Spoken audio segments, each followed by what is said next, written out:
I welcome back all my dear students of 10+1 Political Science.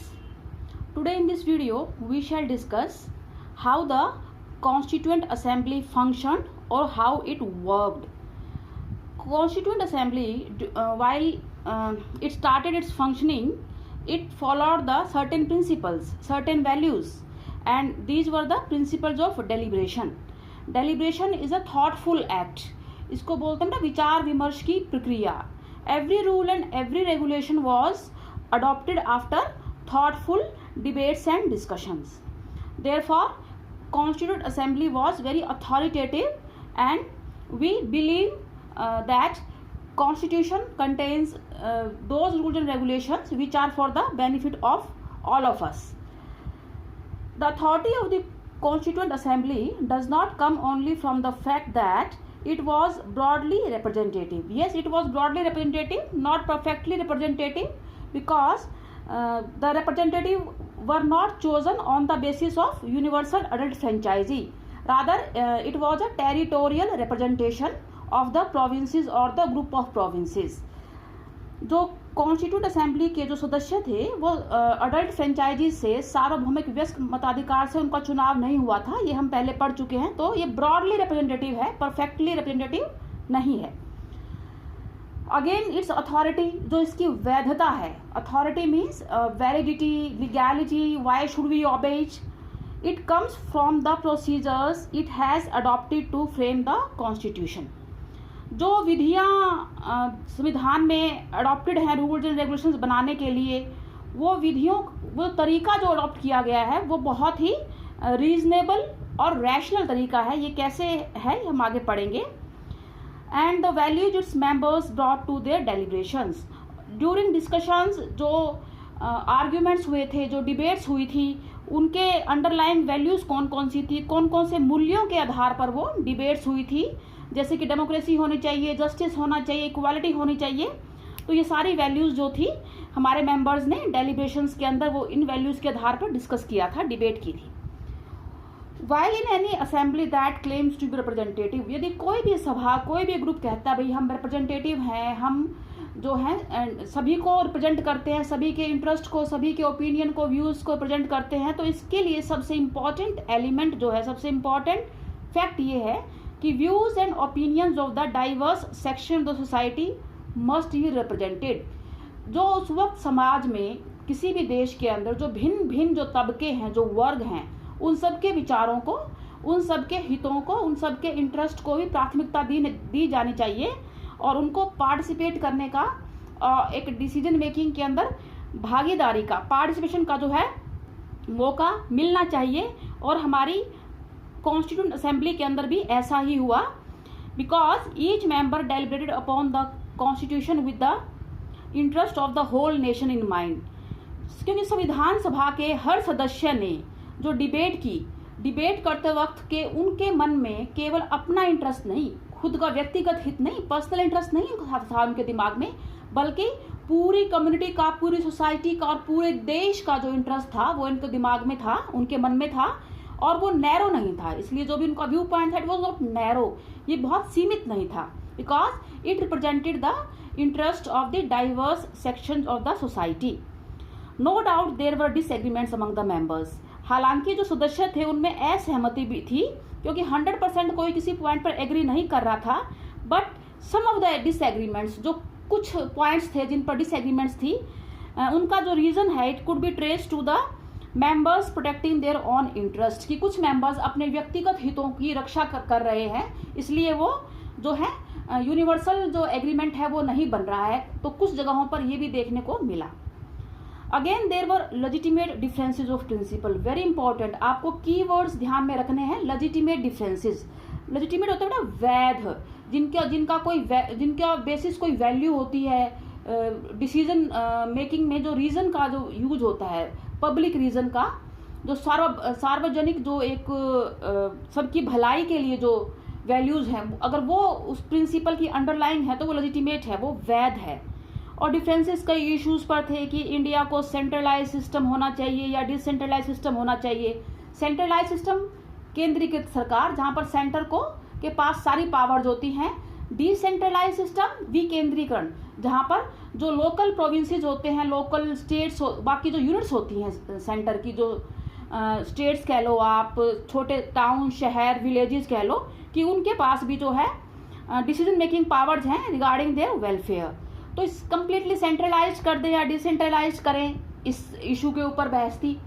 Second, what should be the relation between the states and centre, केंद्र में और राज्य सरकारों में क्या संबंध होना चाहिए। What should be the power of judiciary, न्यायपालिका की क्या शक्तियां होनी चाहिए। Should the constitution protect property rights, क्या संविधान को जो है संपत्ति के अधिकार की रक्षा करनी चाहिए। ये सारे इश्यूज जो है बेटा, they lie at the foundation of modern state. जो एक आधुनिक राष्ट्र राज्य जो बनाने जा रहे थे हम 20th सेंचुरी में, 21st सेंचुरी में, उसके आधार पर जो जो मुद्दे थे, वो सारे मुद्दे, वो सारे इश्यूज जो है वो डिस्कस किए गए डिटेल में।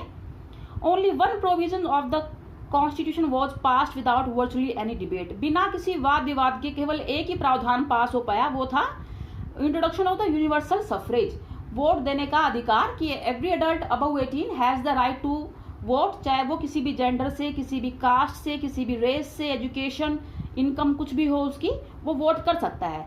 तो दिस वॉज पास्ड यूनैनिमसली। बाकी लगभग हर प्रोविजन के ऊपर, रूल रेगुलेशन के ऊपर जो है डिबेट्स हुई। Again the constitution draws authority from the fact that members of the constituent assembly they engage in what one might call public reason, कि जो अथॉरिटी है संविधान की, दोबारा से पॉइंट रिपीट हुआ है, उसकी वैधता जो है इस बात से जो है डिसाइड की जाती है कि सभी मेंबर्स ने जो डिबेट की वो रीजन बेस्ड थी, रैशनल थी, उसका एक लॉजिक था, तर्क संगत थी, वो तर्क के आधार पर थी। The members they did not simply advance their own interest, जो संविधान सभा के सदस्य थे उन्होंने अपने निजी हितों को ही नहीं आगे प्रोत्साहित किया, but they gave principle reasons to other members for their positions, बल्कि उन्होंने जब भी कोई बात रखी अपना, जब भी कोई स्टैंड पॉइंट रखा, तो they gave the principle reason, very important again, principle reason, जो भी कारण दिया बेटा उसके अंडरलाइन वैल्यू थी। ठीक है, जैसे कि डेमोक्रेटिक है वो वैल्यू, कि लोगों को इक्वालिटी इंश्योर करती है, लोगों को जस्टिस इंश्योर करती है, तो अंडरलाइन एक वैल्यू थी, that's why it was principled. The very act of giving reasons to others, जब आप किसी भी चीज़ का कोई लॉजिक देते हैं, कोई रीज़न देते हैं दूसरों को ड्यूरिंग अ डिस्कशन, उसकी वजह से बेटा you rise above a narrow consideration of your on interest, आप जो अपना एक बिल्कुल सीमित जो विचार होता है उससे ऊपर उठ जाते हैं, because you have to give reasons in others to make them go along with your view point, कि सबको अपने साथ लेकर चलने में आपको अपने सीमित और संकुचित जो है दायरे से ऊपर उठकर चलना पड़ेगा, और सबकी जो है व्यू पॉइंट्स को, ओपिनियंस को, सबके वेलफेयर को कंसिडर करना पड़ेगा। तो that is a principled reason, a value based reason. Only then you will be able to convince others to take along others with you. Again there were voluminous debates in the constituent assembly, संविधान सभा के अंदर बहुत लगभग 166 days तक संविधान सभा की जो है मीटिंग्स चली हैं, डिबेट्स, डिस्कशन हुए हैं, और ये वॉल्यूमिनस थे, बहुत सारे वॉल्यूम्स के अंदर। ये आज भी आर्काइव्स में जो है प्रिजर्व्ड हैं। जो प्रसार भारती बेटा हमारा एक चैनल है न्यूज़ ऑन एयर करके, वहाँ पर सारी डिबेट्स जो है उसके वॉल्यूम्स जो है सारे के सारे आपको ऑनलाइन भी मिल जाएंगे कि किन किन इश्यूज़ पर क्या क्या डिबेट्स हुई। And these debates deserve to be memorialised, और इनको यादगार बना के रखना बहुत ज़रूरी है, because this is the history of our constitution making. ये हमारे संविधान की जो है इतिहास है, संविधान कैसे बना, और it is equally important to the French and American revolution. और दुनिया में बाकी देशों में जो क्रांतियाँ हुई हैं, चाहे फ्रांसीसी क्रांति, अमेरिकन क्रांति है, उसके बराबर इंपॉर्टेंट है, उसके बराबर महत्व रखता है।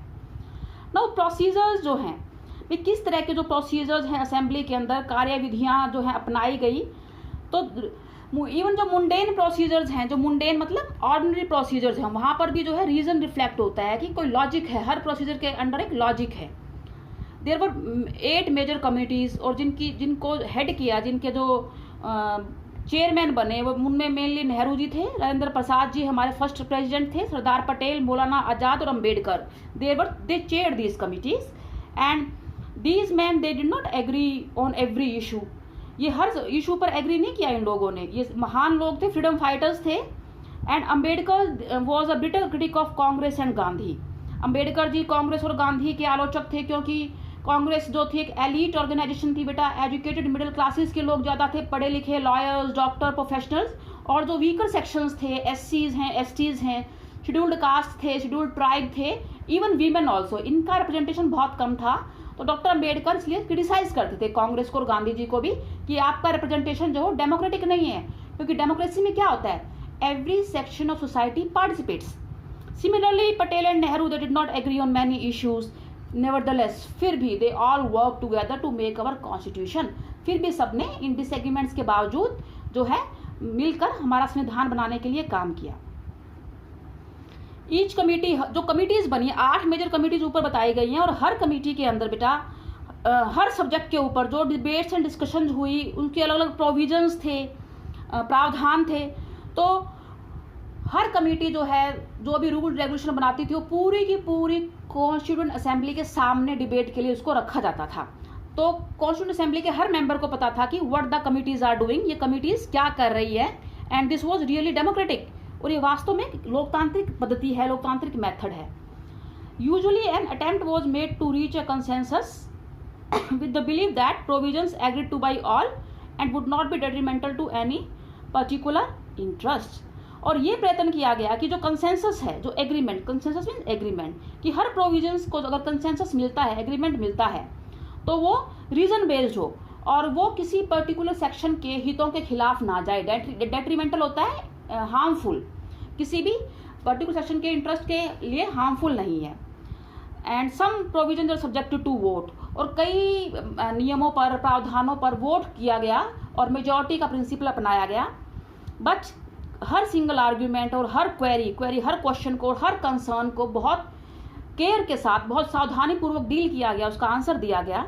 And assembly met for 166 days spread over 2 years and 11 months, और 2 साल 11 महीने 166 दिन जो है संविधान सभा ने काम किया। एंड ऑल द सेशन, जो जितनी भी जो इसकी सेशन थे, जो भी मीटिंग्स हुई थी, they were open to the press and the public. उसमें प्रेस को आने की, न्यूज़पेपर्स को आने की, पब्लिक को आने की जो है पूरी फ्रीडम थी। दे अटेंडेड इट, तभी वो सारी की सारी जो है रिकॉर्डेड हैं आज और प्रिजर्व्ड हैं आर्काइव्स में। एक बॉक्स भी दिया गया है बेटा, उस बॉक्स के अंदर पिक्चर्स हैं। इस पिक्चर के अंदर प्रेसिडेंट हैं राजेंद्र प्रसाद जी हैं, कॉन्स्टिट्यूएंट असेंबली के प्रेसिडेंट, और चेयरमैन हैं ड्राफ्टिंग कमेटी के डॉक्टर बी आर अम्बेडकर।